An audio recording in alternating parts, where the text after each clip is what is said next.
Okay, so today we're going to be doing leg, ankle, foot palpations. So we're going to start off with the bones. So we have first the femur. So we have the lateral condyle of the femur and the medial condyle of the femur, which is going to be right in here. So, there's also the linea aspera, which is going to be right behind here. Okay, and you can turn. And then we're going to move on to the tibia.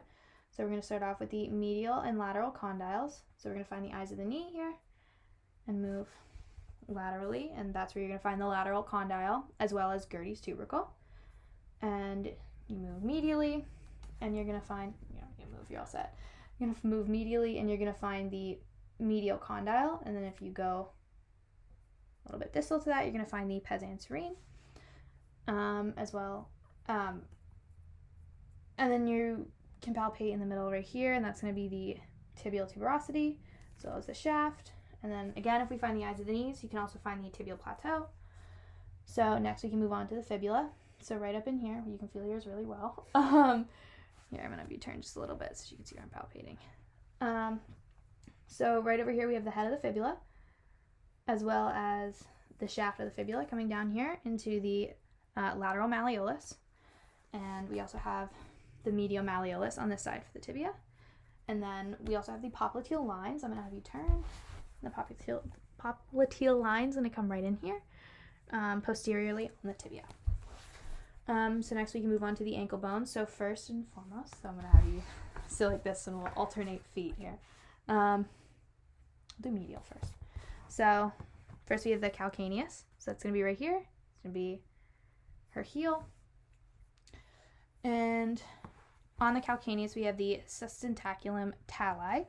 So that's going to be directly under the medial malleolus. If we follow that here, there's going to be a protuberance. And next we have the navicular, which is going to be medial as well, and a little bit distal to that. It's going to be right here.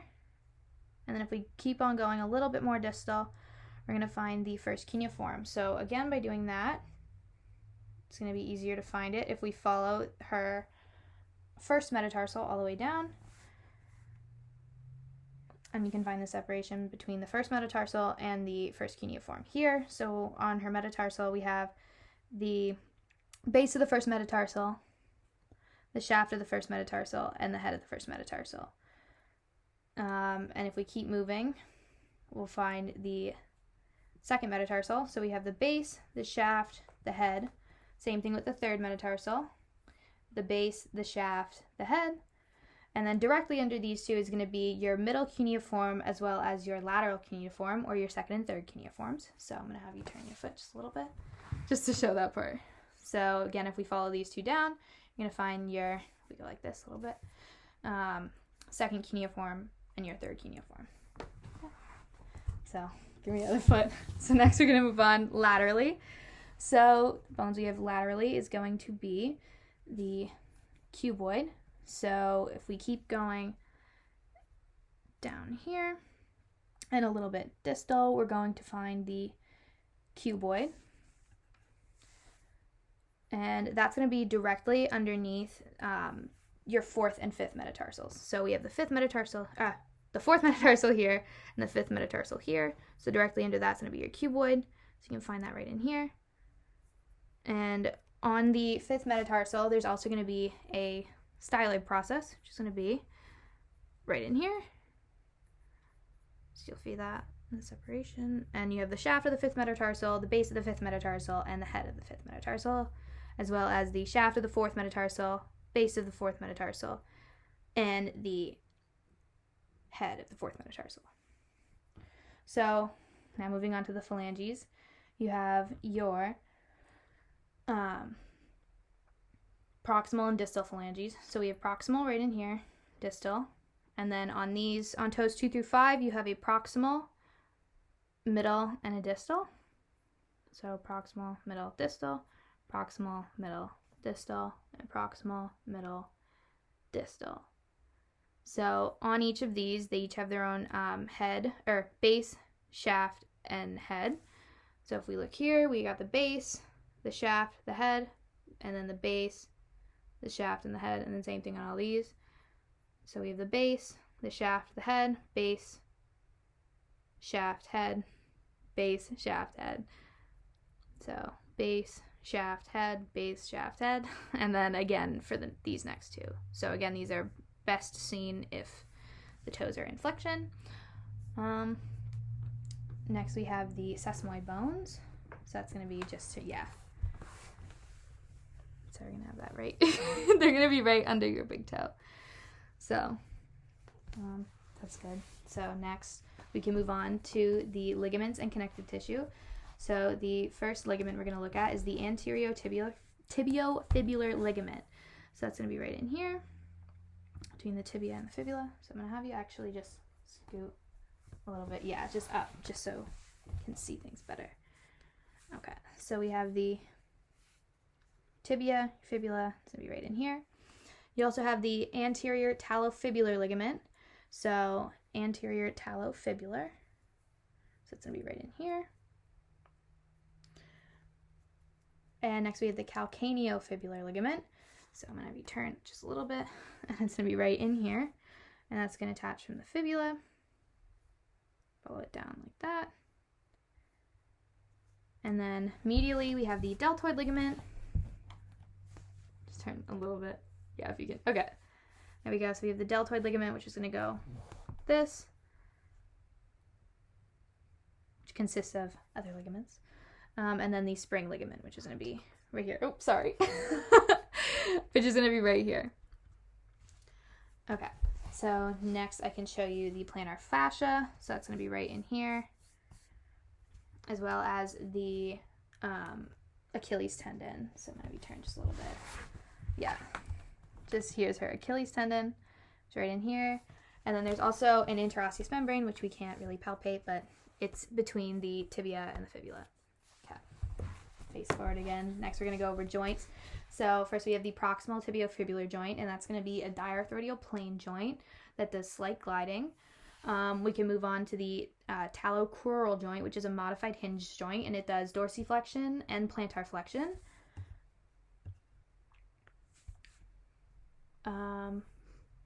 And that's going to be between the tibia, fibula, and talus.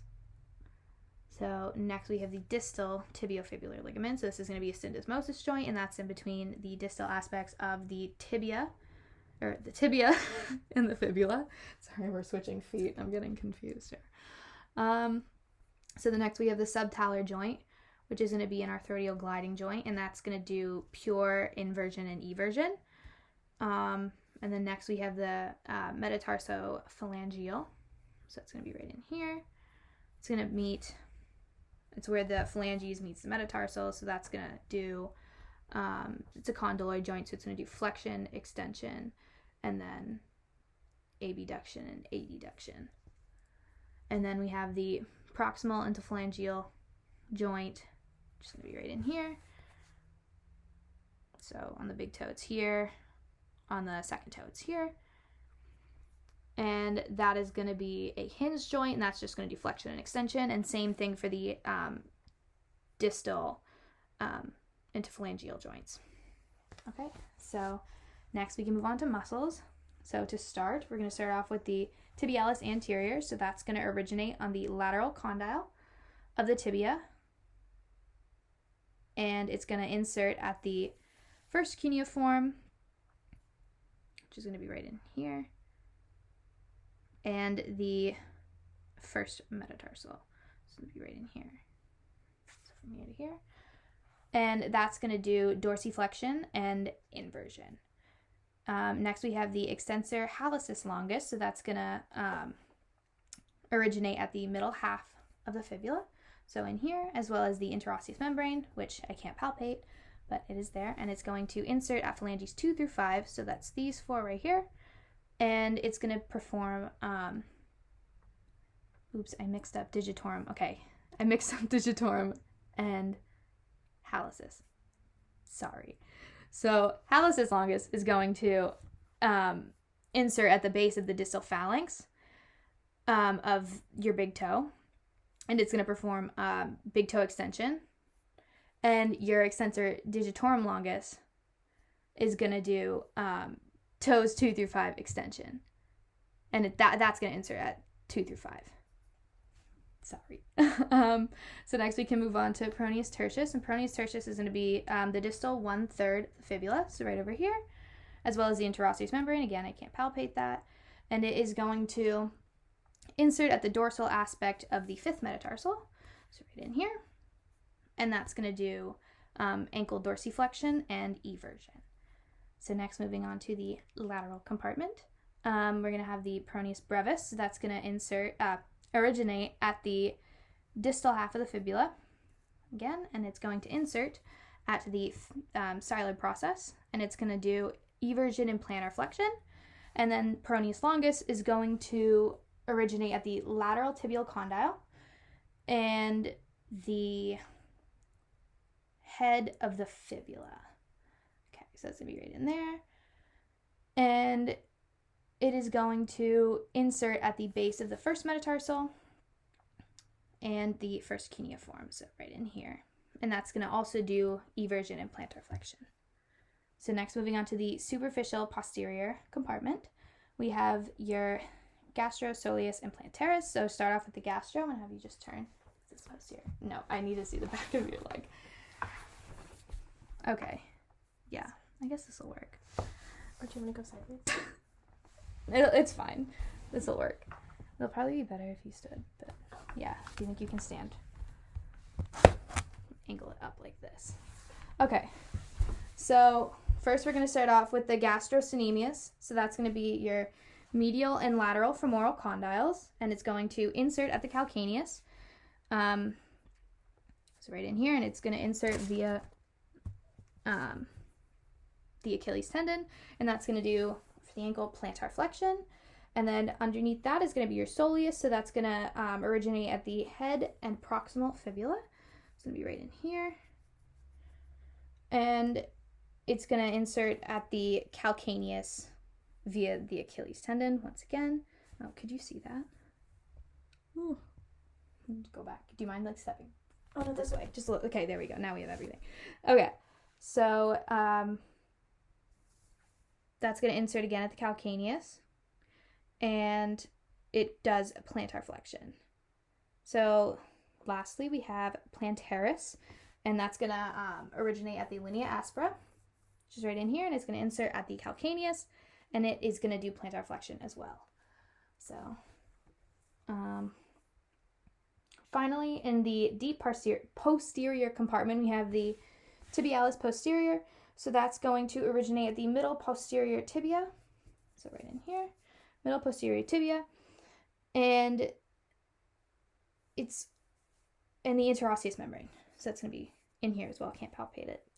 So it's going to insert at the navicular. So just turn slightly. Yeah, medial. There we go. So it's going to insert at the navicular and the medial cuneiform. So right in here. As well as metatarsals 2 through 5. It's right in here.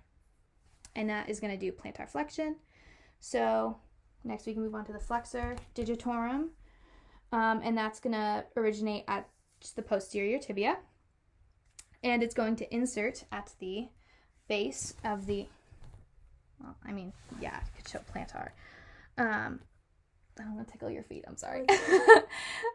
So that's going to insert at the base of the distal phalanges, 2 through 5, so right in here. And that's going to do toe 2 through 5 flexion. And lastly, we have the flexor hallucis longus, and that originates at the posterior fibula, which is here. Sorry, I'm doing this backwards here. Getting confused. So posterior fibula as well as the interosseous membrane, and it's going to insert at the distal phalanx of the big toe. So lift up your foot once again, like we just did. So it's going to insert through those sesamoid bones, which are going to be right in here, and at the base of the distal phalanx of the big toe, and it's going to perform big toe flexion. And I believe that is everything.